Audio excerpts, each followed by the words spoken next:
अमनो सुकून और विकास के इदारों के साथ साथ एक शांति भरे माहौल में अचानक मची एक खलबली और दौड़ते नजर आए हमें प्रवासी मजदूर जो पलायन कर रहे थे, घाटी से जा रहे थे वापस अपने घरों में।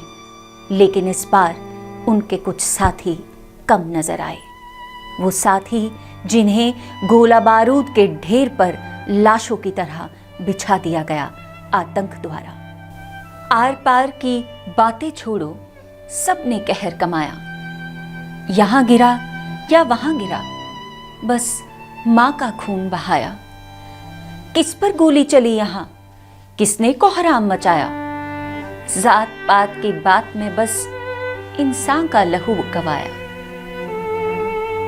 जब भी जहां भी कभी किसी निहत्थे पर गोली बरसती है, वहां किसी मां का कत्ल होता है, इंसानियत का खून होता है। लेकिन अफसोस ये बात उन लोगों की समझ से बिल्कुल बाहर है जो सिर्फ गोलियों और हथियारों की ही भाषा जानते हैं। शायद यही कारण है कि कश्मीर में पिछले कुछ दिनों से फिर से दहशत का माहौल पनपते देखा गया है।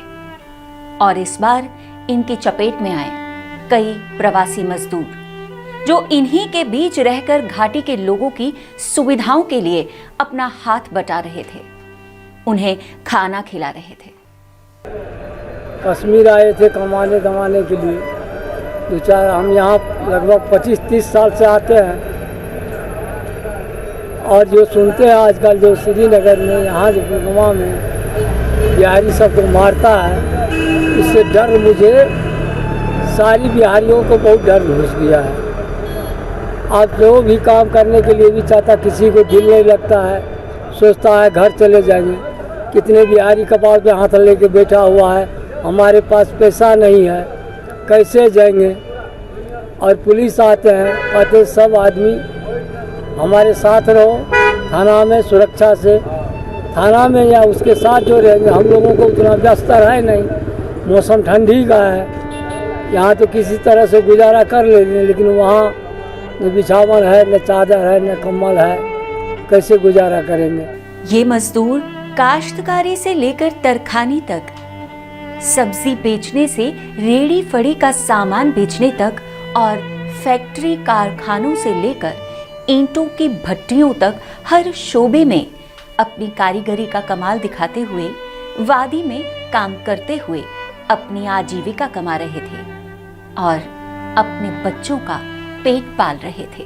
हम लोग रूम पे बैठे हुए थे, अचानक ये लोग आया, उधर से दौड़े हुआ, बोलता गोली लगी इनको। फिर वहाँ से लेके घुमाए डॉक्टर के। तो कितने बंदों का गोली लग गई है? लगभग वहाँ 3 आदमी थे सर। तो अभी क्या स्थिति है उनकी? उनके तो वो 2 का पता नहीं है, लग रहा है। तो अब आप लोग कहाँ पे रहते हो? हम लोग वनपुर मार्केट में रहते हैं अंदर। काम क्या करते हो आप लोग? मजदूरी सिलेब का काम। अच्छा, घर कहाँ है आपका? बिहार। तो कितने बंदूक बरदार थे? 3 बंदे पे हमला हुआ। हमलावर 3 थे? हाँ। तो उसके बाद क्या हुआ वहाँ? उसके बाद तो अभी वहाँ पे बंदे को किसी को भेजे लगे मिला, मतलब वो लोग अभी तक 2 का पता नहीं है। लेकिन आज जब दहशतगर्दों ने इन्हीं में से कुछ को अपना निशाना बनाया, तो इंसानियत का, धार्मिकता का और कहीं ना कहीं सब्र का बांध भी टूट गया और ये प्रवासी मजदूर अपनी नौकरी, दुकान, रेड़ी, कारखाने सब छोड़ छाड़ वापस अपने गांव देहात लौटने पर मजबूर हो गए। और इसी के चलते जम्मू रेलवे स्टेशन पर खासी भीड़ उमड़ती हुई नजर आई। ऐसे काफ़ी हालात सही नहीं है, अभी उधर से थोड़ा हालात ख़राब है, इसलिए हम अपने घर जा रहे हैं काम करके। कहाँ से आए? हम कश्मीर से। क्या बात हुई? वहाँ तो हालात ठीक नहीं कि सरकार, प्रशासन और सेना लोगों की सुरक्षा नहीं कर पा रही।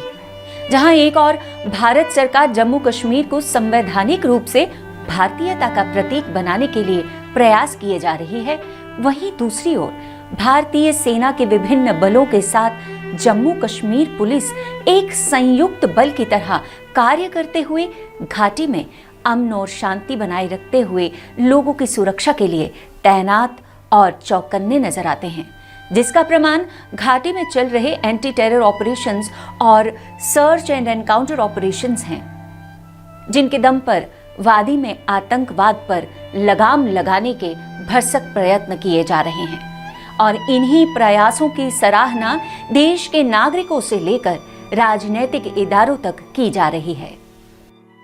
भारतीय सेना, जम्मू कश्मीर पुलिस तथा हमारे पैरामिलिट्री फोर्सेस के बहादुर जवानों ने कश्मीर घाटी के अंदर आतंकवादियों पर कड़ा प्रहार किया है। लगातार सेना तथा पुलिस के जवानों ने आतंकवाद विरोधी अभियानों में आतंकी संगठनों के बड़े बड़े टॉप कमांडर्स को मौत के घाट उतार दिया गया है।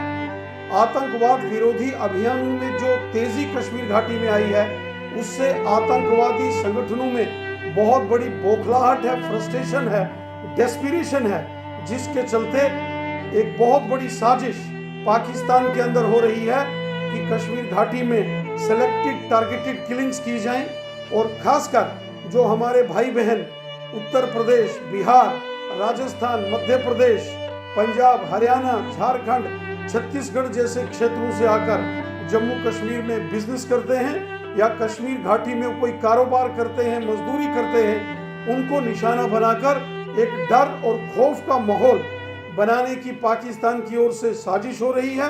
पाकिस्तान की हर साजिश का मुंह तोड़ जवाब देंगे। यहाँ एक तरफ प्रशासन इनकी हिफाजत का हवाला दे रहा है, वहीं कश्मीर से अफरा तफरी में पलायन करते ये मजदूर बेरोजगारी की चिंता के साथ साथ चिंतित हैं काम की मजदूरी ना मिलने के लिए भी।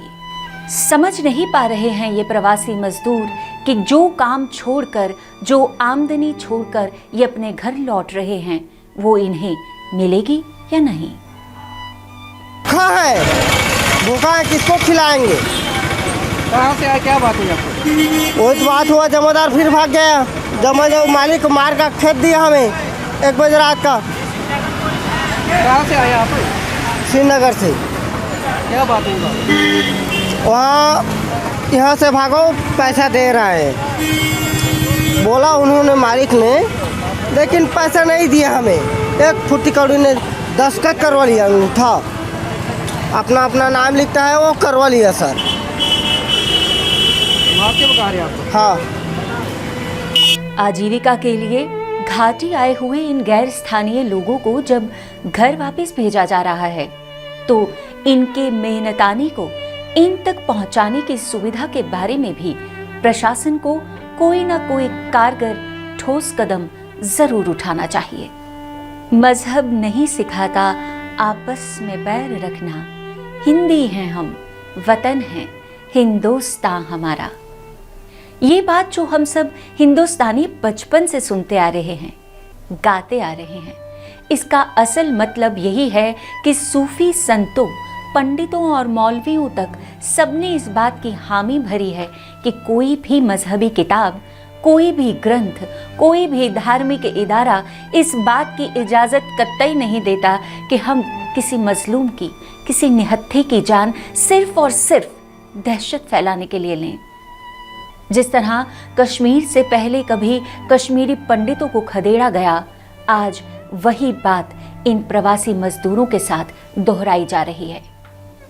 इससे पहले कि वादी से इंसानियत का निशान खत्म हो जाए, यही समय है कि मजहबी लड़ाइयों को कुछ देर के लिए हम ताक पर रखकर एकजुट हो जाएं। घाटी को फिर से एकता का प्रतीक बनाएं। जो जमीन की जन्नत है, उसे बचाएं।